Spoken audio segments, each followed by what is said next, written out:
She thought she was just a simple woman, living a quiet life as the wife of a powerful billionaire. Until one shocking night changed everything. Invited to sing at a dazzling luxury event. She stepped onto the stage, unaware that every note would awaken secrets buried deep in her past. The moment her haunting voice filled the ballroom, her husband froze, his calm mask shattering. Whispers rippled through the crowd. A mysterious man appeared with a silver pendant. And the truth she never knew about herself came crashing down. Who was she really? Why did her husband look at her with fear instead of love? And what secret was powerful enough to make a billionaire tremble before his guests? Stay tuned, because this story spirals into shocking revelations, betrayal, and a twist that will leave you speechless. Asterisk, asterisk. The chandeliers sparkled like frozen rain above her head. Golden light spilled across the polished marble floor, reflecting the grandeur of the ballroom. Guests in glittering gowns and tailored suits murmured softly, their jeweled glasses filled. With champagne, she stood near the edge of the stage, her hands trembling against the smooth fabric of her simple blue dress. The dress was plain, almost modest.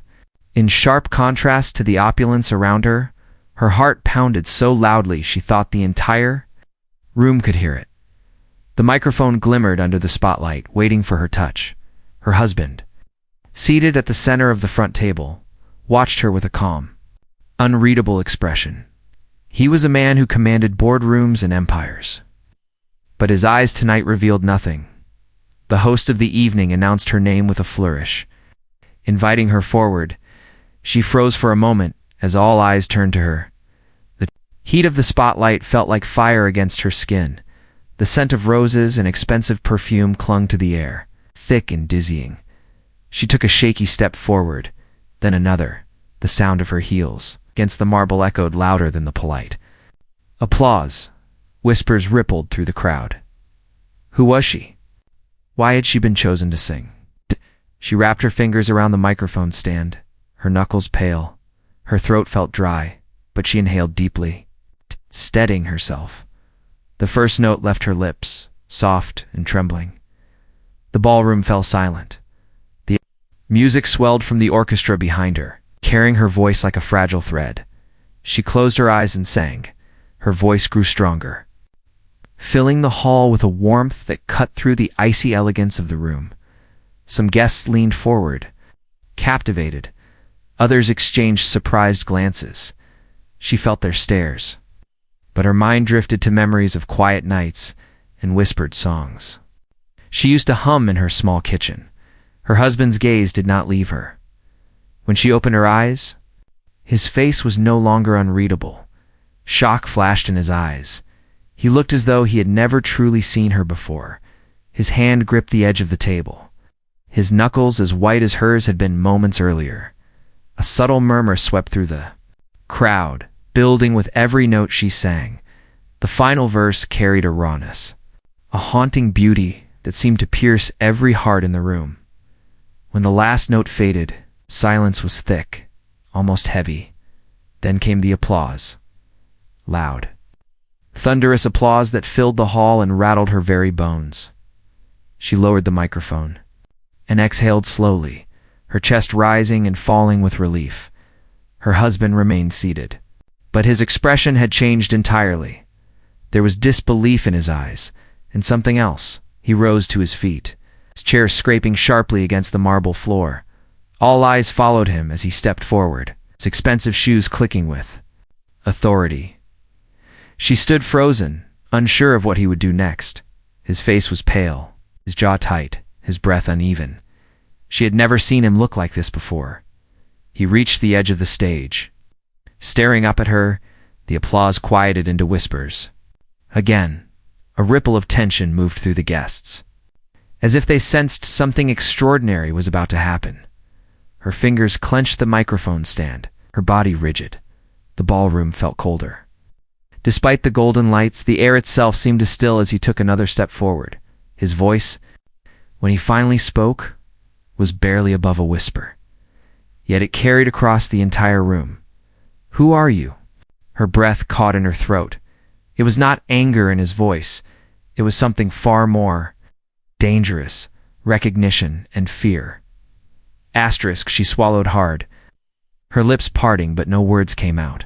The sea of faces blurred under the harsh glare of the lights. Her heart pounded faster, each beat loud in her ears. He climbed onto the stage. His movements slow, but deliberate. His hand reached for hers. But she stepped back, instinctively. Gasps rippled through the crowd. Whispers turned into soft murmurs, like distant thunder rolling in. His eyes searched hers, desperate and uncertain. "I know that voice," he said, his tone low and shaken. She felt the weight of his stare, heavy and piercing. Her fingers trembled as she clutched the microphone. The orchestra musicians exchanged uneasy glances, their instruments lowered. He turned to the crowd, his expression unreadable again, but there was a flicker of something.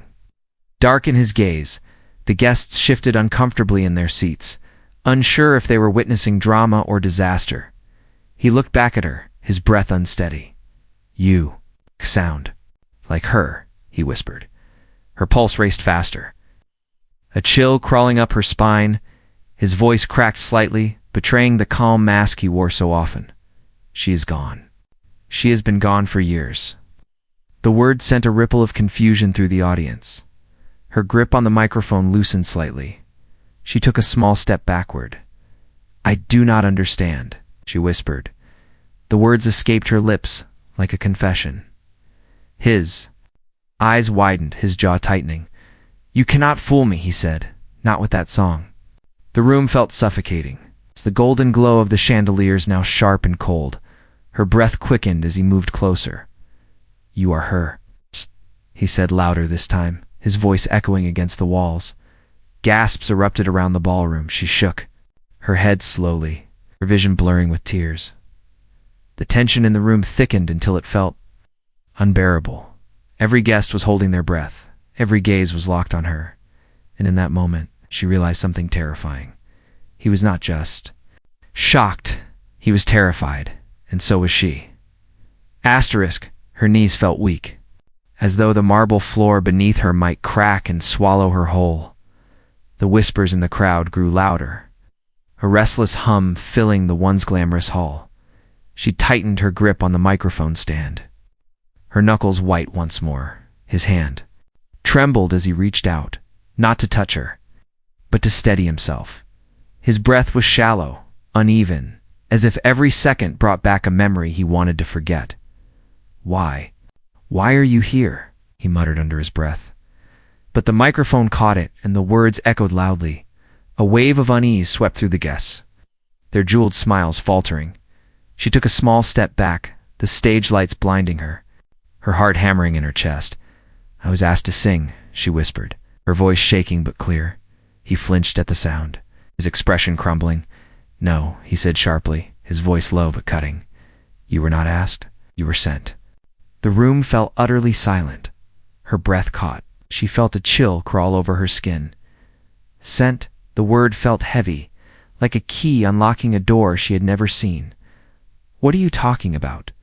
she asked softly, but her voice carried through the hall. His eyes darted around the crowd, scanning the faces, as though looking for someone hiding among them. The golden chandeliers above seemed dimmer now, shadows pooling in the corners of the ballroom. A nervous cough from somewhere in the audience broke the silence. But no one dared to move. He stepped closer, his face pale, beads of sweat forming on his brow. "Your voice." "It is hers," he whispered again, almost to himself. "It is exactly hers." Her heart raced faster. "I do not know who you mean," she said. Though her voice trembled with doubt, he reached into his jacket pocket with a trembling hand and pulled out a small, worn photograph. The edges were frayed, the colors faded. He held it up to her. The sight of it made her chest tighten painfully. The woman in the photograph looked just like her. Same eyes, same gentle smile, but older. And standing beside him, she gasped softly, the sound too quiet to carry over the crowd. He stared at her, his hands shaking now. "She died in a fire. 10 years ago," he he said. "And yet you stand here singing." Her song? A murmur of shock swept through the audience, like wind rustling through leaves. Her vision blurred as she looked at the photograph again. The woman's face felt so familiar, too familiar. Her head throbbed, a sharp pain behind her eyes. She began, but her voice broke. He stepped closer, desperation flickering in his gaze. "Who sent you?" he demanded. She could not answer, because in that moment, something inside her memory shifted. Flashes of smoke, a melody, a voice calling her name. She stumbled back. Clutching her head, gasps erupted again as she swayed unsteadily, nearly dropping the microphone. The orchestra sat frozen, their instruments lowered, their faces pale. Her husband moved forward, catching her arm before she fell. But instead of reassurance, his grip was firm, almost fearful. "You are not supposed to be here," he whispered in her ear. The room seemed to tilt. The golden light now harsh and glaring. Her breath came in sharp, panicked gasps, and in the crowd she caught sight of a man. In black, standing perfectly still, watching her with cold, unreadable eyes. Her gaze locked on the man in black. He stood near the farthest pillar, his posture straight, his face hidden in the shadows. Though the room was full of murmurs, he did not move, did not blink. A chill ran through her spine, as if his presence alone dimmed the golden lights above. Her husband noticed her stare and followed it, his breath caught. For the first time, fear showed clearly in his powerful, calculating eyes. The man in black stepped forward, slow and deliberate. Guests shifted nervously, sensing an undercurrent of danger. Her husband's grip on her arm tightened. "Do not speak," he muttered, his voice trembling. She winced at the pressure of his hand but did not move. The man in black reached the edge of the stage. He tilted his head, studying her with cold precision. "You were not supposed to wake up," he said softly, his tone calm yet menacing. The words pierced through her like ice. Whispers rippled through the ballroom, people exchanging confused glances. Her husband straightened, his composure faltering. "What do you mean?" she asked, her voice trembling. The man's lips curved into the faintest shadow of a smile. "You do not remember, do you?" Her stomach twisted. The crowd watched in tense silence, their once elegant evening now heavy with dread. The man reached into his coat and pulled out a small silver pendant. The delicate chain glimmered under the chandelier light. He held it up. For her to see, her breath hitched. She recognized it instantly. It was hers. And yet, she had no memory of owning it. The sight of it sent a shock of pain through her skull, a flash of fire and smoke flickering in her mind. She stumbled back, clutching her head. Her husband stepped in front of her, shielding her from the man in black. "Not here," he said in a low, commanding tone. The man ignored him, his gaze fixed on her. "You do not belong here," the man repeated, "and he knows it." Gasps echoed through the room as the man's words struck deep. The crowd was frozen. Torn between fascination and fear, her husband's jaw tightened as he turned to face her. "I told you not to come tonight," he whispered, his voice heavy. With desperation, she stared at him, her chest heaving, her mind a blur of fragments she could not piece together. The man in black took another step closer, his voice soft but sharp as a blade. "Do you want to know why he's afraid of you?" The ballroom felt smaller now, suffocating. The music had long stopped, but a strange, heavy rhythm pulsed in her ears. She opened her mouth to speak, but her husband grabbed her wrist. "No," he said firmly, his voice cracking with urgency. "Do not listen to him." Her body trembled. The pendant glimmered in the man's hand, drawing her eyes to it. She could not look away. And then, as if a lock inside her mind had been broken, she remembered something. A woman's scream, her own voice, singing the same haunting song in a burning room, a shadowed figure pulling her out of the flames, and then darkness. Her knees buckled, and she sank to the floor. The memories crashing over her like waves. The guests gasped as her husband knelt beside her, panic on his face. The man in black crouched too, his expression calm, almost satisfied. "Welcome back," he murmured. "Do you finally see who you are?" Her breath came in shallow, frantic gasps as the ballroom spun around her. Faces blurred into streaks of color under the harsh golden lights. The sound of applause from earlier was a distant echo in her mind, replaced by the crackle of flames. She clutched her head tighter, flashes of memory tearing through her like shards of glass. A room engulfed in fire, a mirror shattering, hands dragging her limp. Body through smoke, a voice whispering her name, soft, desperate, full of grief. She looked up through tear-filled eyes at the man in black. "I was there?" she whispered, her voice trembling. He nodded slowly, its expression unreadable. "Yes, you were not meant to survive." Gasps rippled through the room, her husband's face turned pale, his powerful presence crumbling as fear overtook him. "Stop," he hissed at the man in black. "This is not the place." The man in black ignored him. "You thought she was gone?" he said coldly, his words slicing through the silence. "You buried her. You built an empire on her grave. But here she is, alive." Her husband's grip tightened painfully on her arm. "She is not her," he said. But his voice lacked conviction. She turned to him, her chest heaving, searching his eyes for truth. "Who am I?"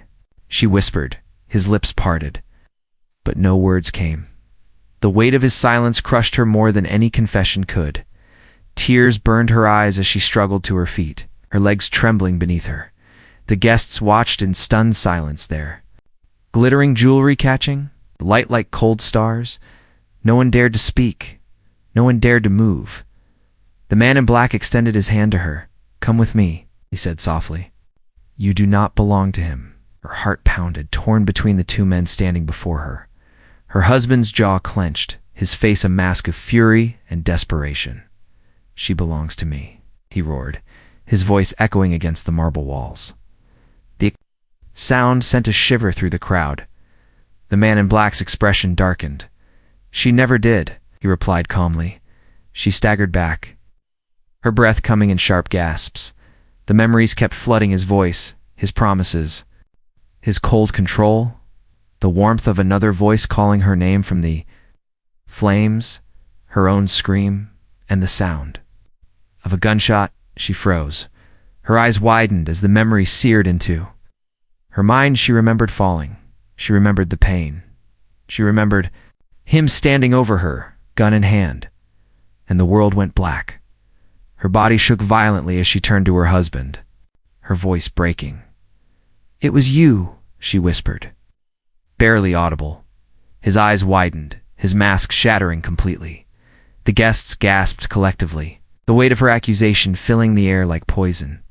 The man in black stepped forward, his presence radiating danger. Her husband took a step back, panic flickering in his expression for the first time in years. The entire ballroom felt frozen in time. The music, the laughter, the glamour, it had all vanished, replaced by a suffocating tension. And every guest knew they were witnessing something they were never meant to see. Her husband's breath came in sharp bursts, his chest rising and falling as if the weight of her words crushed him. The crowd was deathly still, every glittering eye fixed on him. The chandeliers swayed slightly overhead, their golden glow now harsh and unforgiving. He took a step toward her, his face pale, but his voice low and dangerous. "You do not remember everything?" he muttered. She stumbled back, her hands trembling. The man in black positioned himself between them, his stance calm but unyielding. "She remembers enough," he said, his tone cold. A murmur rippled through the guests, their whispers sharp like knives cutting through the silence. Her husband's jaw tightened, and for the briefest moment, his mask of control shattered completely. "Get her out of here." He barked at two guards near the entrance. The command rang out like thunder. The guards hesitated, glancing at the man in black, then back at him. The tension in the room deepened, heavy and suffocating. "No one will touch her," the man in black said calmly, his hands slipping into his coat again. Her heart pounded louder, her pulse quickening as her husband's eyes flickered with fear. "Put that away," her husband hissed. But the man in black ignored him. He revealed not a weapon, but a folded document, sealed with a wax crest. He held it up high for all to see. "This," he announced, his voice commanding, "is proof of what he has done." Gasps spread like wildfire through the hall. The guards froze in their tracks. Her husband's face went ashen. "No," he growled under his breath, his voice cracking. The man in black's eyes narrowed. "You tried to erase her. You failed." The whispers turned into a buzz of voices, panic rising among the wealthy guests.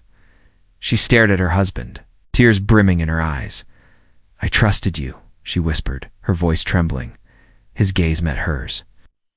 "Desperate now, you do not understand," he said, his voice breaking. "I had no choice." Those words struck her like a blade. Her knees weakened, and she gripped the edge of the stage to steady herself. The man in black's voice sliced through the chaos.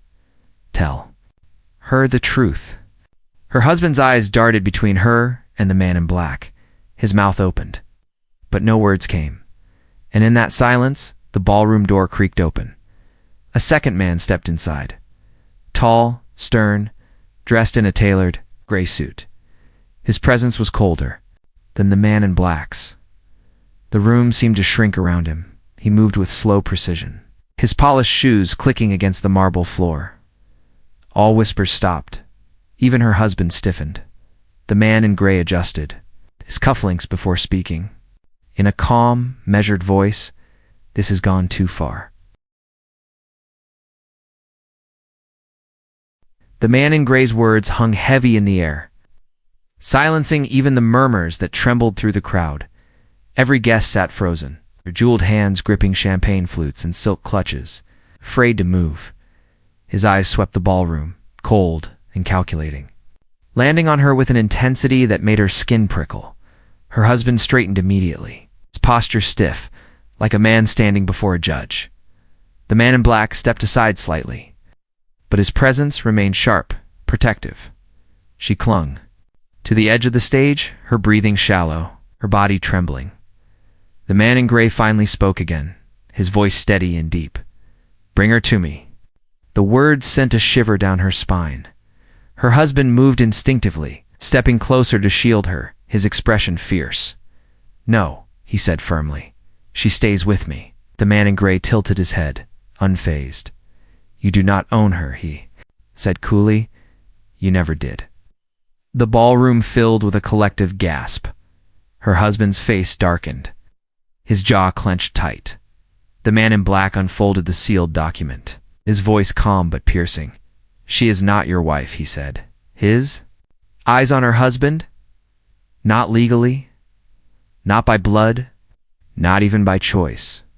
Her knees buckled slightly. She felt the words sink deep into her chest like stones.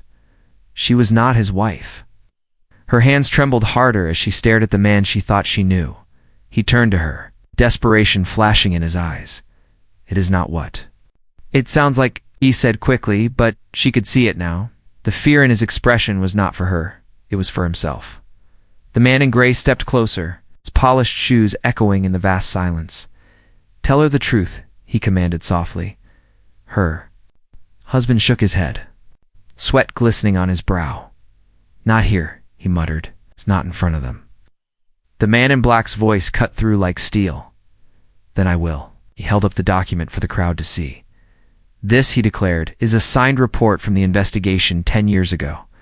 The fire that supposedly killed his first wife was no accident." Gasps erupted, sharp and horrified.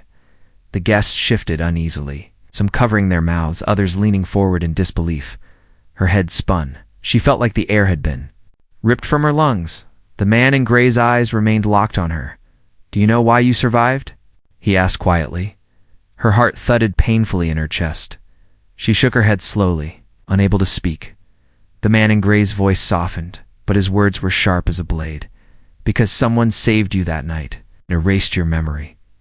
Her breath caught. She staggered back, her mind a whirlwind of confusion and terror. The man in black's jaw tightened.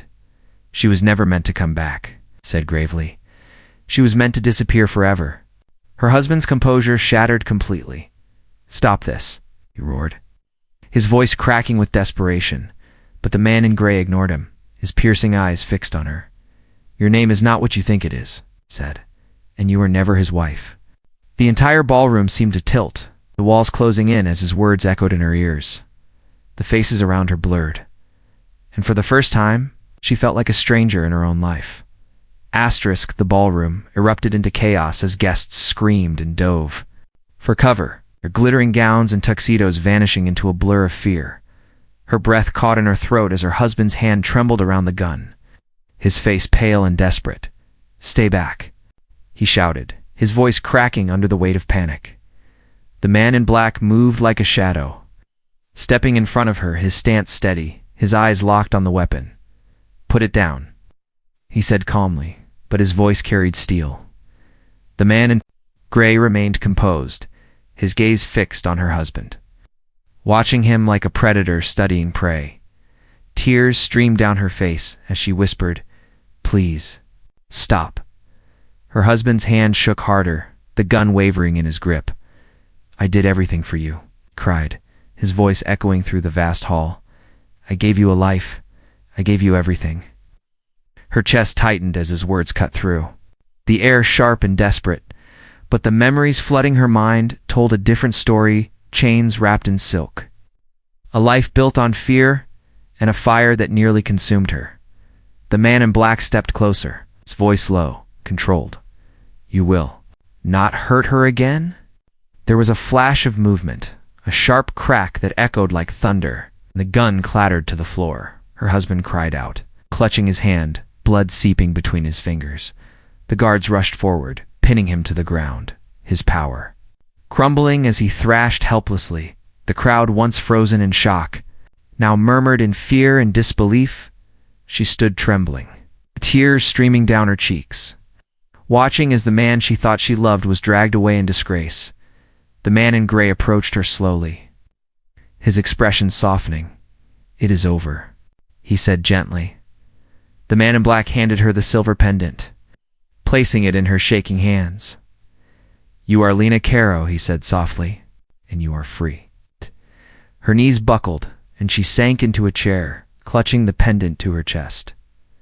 The ballroom, once filled with glitter and laughter, felt hollow now, the golden chandeliers casting long shadows on the marble floor. For the first time in years, she breathed deeply, the air no longer heavy with fear. The man in gray placed a protective hand on her shoulder. You do not have to remember everything tonight, he said kindly, but you will heal, and you will be safe. She nodded faintly, tears slipping silently down her cheeks, as the guards escorted her husband out. His furious shouts echoing down the hall, she turned her face away. He no longer held power over her. The man in black offered his arm, steady and reassuring. Come, he said softly. Let us take you home. She rose slowly, her trembling hand clutching his arm. With every step she took toward the grand exit, the weight of the past began to lift, piece by piece. The guests parted in silence, their jeweled faces pale, watching her with awe and sympathy. She stepped out into the cool night air, the stars glimmering above like distant lanterns. The night breeze carried a sense of freedom she had almost forgotten. For the first time in years, Lena Caro was not a prisoner. She was herself, and she walked into the night, not as a mystery, not as a victim, but as a woman reborn.